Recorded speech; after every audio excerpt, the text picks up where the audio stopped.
Assalamualaikum warahmatullahi wabarakatuh.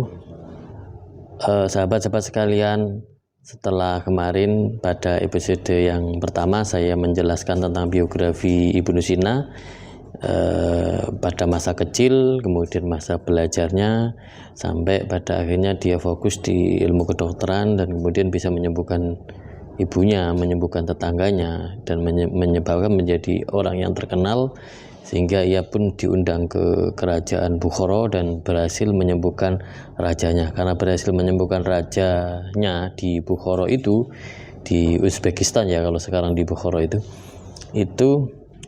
Ibnu Sina diberi hadiah, yakni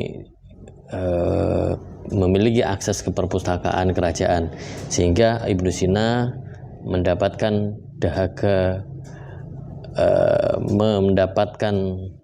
dahaga spiritualnya, dahaga intelektualnya itu terpenuhi di perpustakaan itu. Ia terus membaca dan larut di dalam keilmuan. Tetapi pada akhirnya akses yang mudah di istana kerajaan ini kemudian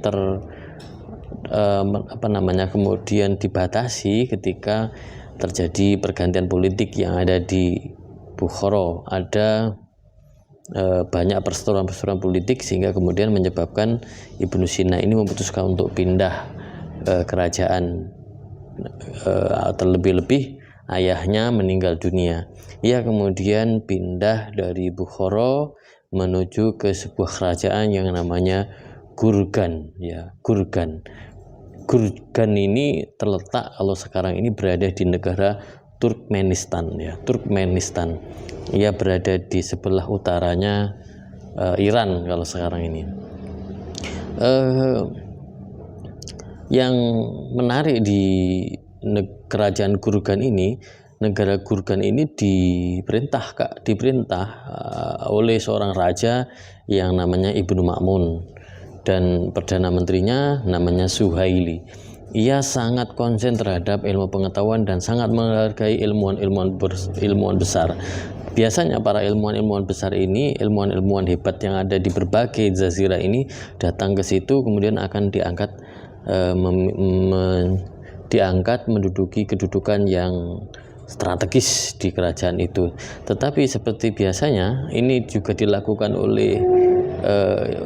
diberlakukan kepada ilmuwan yang datang, seperti Ibnu Sina yang datang ke negara Gurgan ini disambut oleh raja dan kemudian diuji kemampuannya. Apabila diuji kemampuannya itu ternyata berhasil, maka mereka akan diberi akses, diberi tempat yang baik di kerajaan tersebut. Nah, diceritakan di buku ini yang membahas tentang biografi Ibnu Sina. Ibnu Sina ini ketika berhadapan dengan raja itu memanggil keponakannya yang selama 3 bulan itu tidak mau makan, tidak mau bicara, tidak mau makan, tidak mau bicara, dan lemah, lesu juga kan ya, terus matanya itu kosong gitu kan. Nah, sudah banyak dokter-dokter yang dipanggil, mereka memberikan resep dengan berbagai cara pengobatan, tetapi ternyata tidak memiliki pengaruh terhadap si anak tersebut. Nah, kemudian Ibnu Sina diminta oleh raja untuk menyembuhkan keponakannya tersebut. Nah, itu sesuatu yang tidak mungkin, bagaimana bisa menyembuhkan orang yang tidak mau bicara dan sebagainya. Nah, tetapi di dalam dialog itu yang sangat menarik sekali. Ibnu Sina memeriksa dada si pemuda tersebut. Dia memeriksa dan tuan rajanya itu bicara terus menerus. Ketika dia bicara tentang bagaimana mungkin engkau tidak bisa menyembuhkan orang seperti ini, sedangkan engkau namamu sudah terkenal sebagai dokter yang hebat di negara Samarkand, di Naisabur, kemudian di Suhud, di lain-lain ya, di berbagai negara. Bagaimana engkau tidak bisa menyembuhkan? Nah, kemudian pada saat menyebutkan kota-kota itu tersebut, kemudian Ibnu Sina menghentikan kata-kata tuan raja. Tolong diulangi lagi nama-nama kerajaan tersebut diulangi lagi. Nah, pada saat itu kemudian pada negara Sukut itu tadi, ya pada kota Sukut itu, kemudian Ibnu Sina menghentikan, wahai Tuan Raja, apakah di Sukut itu di mana sih Sukut itu? Itu di wilayah saya, ya, di wilayah yang dikuasai oleh negara Gurugan ini. Apakah ada orang yang di sana yang bisa dipanggil datang ke sini? Nggak bisa saja gitu kan. Tapi apa hubungannya penyakit keponakan saya dengan orang yang ada di negara Sukut ini gitu. Nanti saya jelaskan Tuan Raja. Yang penting sekarang mohon ada salah satu orang untuk dipanggil ke sini yang faham terhadap daerah tersebut. Akhirnya dipanggillah seseorang itu. Nah, orang itu kemudian ditanya ketika sudah sampai di hadapan Ibnu Sina, wahai Fulan gitu ya, apakah engkau mengenal daerah Sukut? Mengenal. Di sana ada berapa bagian, ada ini dijelaskan gitu. Ada pegunungan, ada daratan gitu.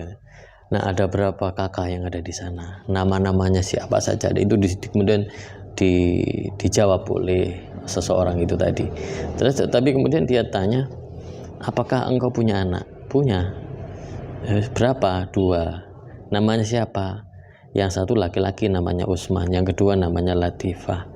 Ya, terus kemudian si Ibnu Sina ini membisikkan kepada si pemuda yang tidak mau makan, yang tidak mau minum, yang tidak mau bicara itu tadi, membisikkan nama Latifah ke dalam kuping si pemuda tadi. Pada saat membisikkan nama Latifah itu, ternyata si pemuda itu menangis gitu kan, menangis tersesenggukan gitu kan. Nah, kemudian Tuan Raja kemudian dibilangi sama Ibnu Sina, wahai Tuan Raja, keponakan jenengan ini tidak memiliki penyakit apa-apa, bukan memiliki dia tidak terkena penyakit kronis atau penyakit-penyakit yang lainnya, enggak. Tapi keponakan panjenengan ini sedang terkena mabuk asmara. Jadi dia ini sedang mencintai seseorang, tetapi cintanya itu tidak tersampaikan. Saran saya, nikahkan saja keponakan jenengan dengan Latifah, putra dari bapak ini tadi kan. Akhirnya Tuan Raja itu tidak mau. Bagaimana mungkin, kita itu darah biru, kenapa harus menikah dengan petani gitu kan. Tapi ya ini solusinya untuk menyembuhkan gitu kan. Karena masih marah gitu kan, ya masih egois banget Tuan Raja itu tadi, kemudian ditinggal oleh Ibnu Sina. Tapi ketika ditinggal oleh Ibnu Sina itu tadi, si pemuda itu kemudian berkata, wahai paman, saya mencintai Latifah, saya ingin menikahi dia gitu kan. Nah, akhirnya karena dia bisa bicara, akhirnya Tuan Raja itu turun kemarahannya, turun egonya, dan baiklah gitu kan.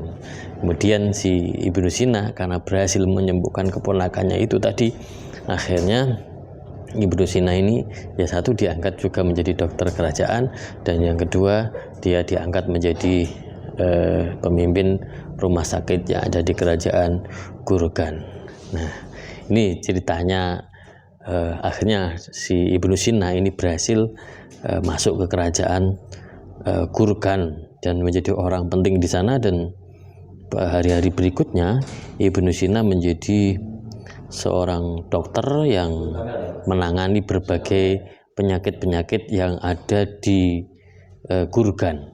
Nah, diceritakan di buku ini bahwa Ibnu Sina akhirnya beberapa penyakit-penyakit yang disembuhkan, ya selain tadi ya membahas tentang psikisnya seseorang, ternyata Ibnu Sina tidak hanya sekedar menyembuhkan dengan obat-obatan, tapi juga menyembuhkan dari sisi psikologinya, psikisnya.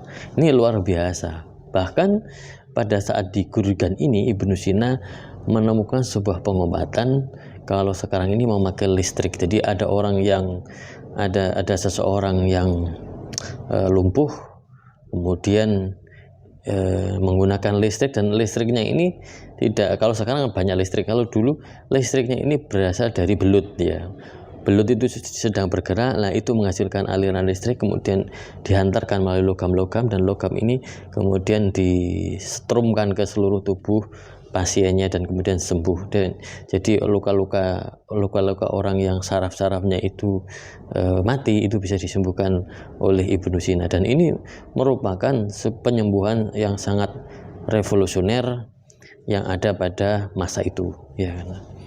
Nah, yang kemudian yang dilakukan lagi di negeri ini, Ibnu Sina membuat yang namanya dewan dokter, ya, dewan dokter. Jadi pada saat sebelum Ibnu Sina itu datang ke negeri Gurgan, ini banyak dokter-dokter yang melakukan malpraktek, ya. Banyak yang melakukan malpraktek karena dulu tidak ada yang namanya universitas kedokteran, tidak ada yang namanya ID, tidak ada apa, ya, orang yang dianggap dokter yang bisa menyembuhkan, tabib, ya, tabib gitu. Nah, tetapi ternyata karena ini berhubungan dengan nyawa, banyak dokter-dokter palsu. Mereka mengobati seseorang tapi tambah parah. Begitupun yang terjadi di beberapa tempat yang dilakukan oleh Ibnu Sina. Banyak dia mengalami dokter-dokter palsu, dan akhirnya dia mengusulkan kepada kerajaan untuk membentuk dewan yang namanya dewan dokter. Nah, dewan dokter ini terdiri dari beberapa orang, misalnya seperti Abu Khair An-Nasrani, Abu Rayhan Al-Biruni. Jadi kemarin sudah saya bahas tentang Biruni yang pakar astronomi. Kemudian ada Abu Nasr Al-Iraqi, Abu Syahal Al-Jurjani, ini teman sahabatnya Ibnu Sina dan Ibnu Sina sendiri. Nah, Dewan 9 ini yang kemudian menyeleksi dokter-dokter yang sudah ada, dan di mana mereka kemudian disertifikasi dokter ini yang layak untuk mengobati masyarakat. Nah, tetapi akibatnya dari adanya dewan dokter ini, dewan kedokteran ini, banyak dokter-dokter yang kemudian tersisihkan, tereliminasi. Mereka tidak lagi praktek dokter. Akibatnya banyak dokter-dokter pun yang kemudian tidak suka terhadap Ibnu Sina, karena akibat dari kebijakan dewan dokter ini mereka kehilangan pekerjaan. Maka mereka kemudian cemburu dan tidak suka dengan kehadiran Ibnu Sina. Nah, begitu ceritanya. Nah, dengan gerakan ini akhirnya masyarakat bisa sembuh, ya, bisa banyak tertangani, tidak terjadi lagi yang namanya malpraktek. Pada suatu saat Ibnu Ma'mun, raja di kerajaan Gurgan ini mendapatkan surat dari Mahmud Ghaznawi. Mahmud Ghaznawi ini adalah raja Turki, mungkin di awal-awal terbentuknya Turki Seljuk, ya, Turki Seljuk. Nah, mereka meminta kepada kerajaan Gurgan untuk mengirim seluruh dokter yang ada di kerajaan tersebut. Sepertinya Mahmud Ghaznawi ini ingin mengejar Ibnu Sina untuk dihukum, karena pada saat di kerajaan Bukhara ini terdeteksi bermasalah dengan kerajaan Turki. Nah, kemudian semuanya ingin diboyong ke negeri sana dan ingin membidik Ibnu Sina. Tetapi Ibnu Sina kemudian atas bantuan Perdana Menteri yakni Suhail berhasil lolos, dan mereka melarikan diri dari kerajaan Gurgan, ya, menuju ke kerajaan Jurjan.